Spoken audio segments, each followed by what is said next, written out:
بسم اللہ الرحمن الرحیم۔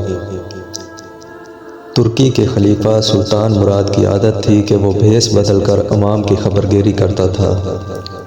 اس نے ایک رات اپنے سیکورٹی انچارج کو کہا، چلو کچھ وقت لوگوں میں گزارتے ہیں۔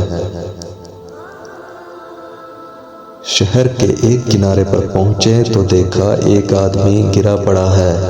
بادشاہ نے اسے ہلا کر دیکھا تو مردہ انسان تھا۔ لوگ اس کے پاس سے گزر کر جا رہے تھے۔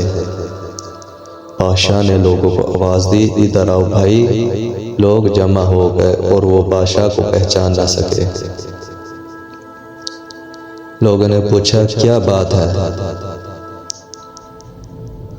بادشاہ نے کہا، آدمی مرا پڑا ہے، اس کو کسی نے کیوں نہیں اٹھایا؟ کون ہے یہ اور اس کے گھر والے کہاں ہیں؟ لوگوں نے کہا، یہ بہت برا اور گناہگار انسان ہے۔ تو سلطان مراد نے کہا، کیا یہ امت محمدیہ میں سے نہیں ہے؟ چلو اس کو اٹھائیں اور اس کے گھر لے چلیں۔ لوگوں نے میت گھر پہنچا دی۔ اس کی بیوی نے خاوند کی لاش دیکھی تو رونے لگی۔ لوگ چلے گئے، بادشاہ اور اس کا سیکورٹی انچارج وہیں عورت کا رونا سنتے رہے۔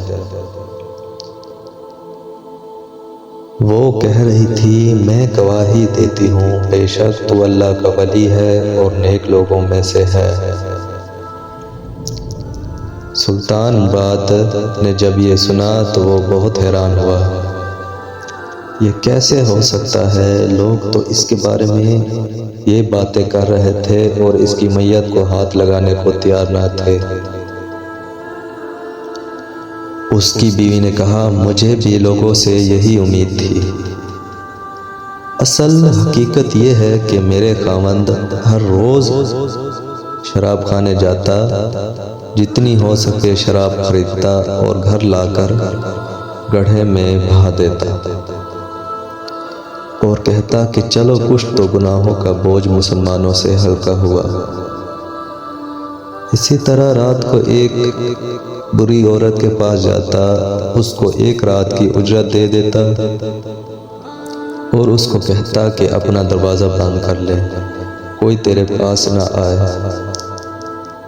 گھر آ کر کہتا، الحمدللہ، آج اس عورت کا اور نوجوان مسلمانوں کے گناہوں کا میں نے کچھ بوجھ ہلکا کر دیا ہے۔ لوگ اس کو ان جگہوں پر آتا جاتا دیکھتے تھے۔ میں اسے کہتی تھی کہ یاد رکھ، جس دن تو مر گیا لوگوں نے تجھے غسل دینا ہے، نہ تیری نماز پڑھنی ہے اور نہ تجھے دفنانا ہے۔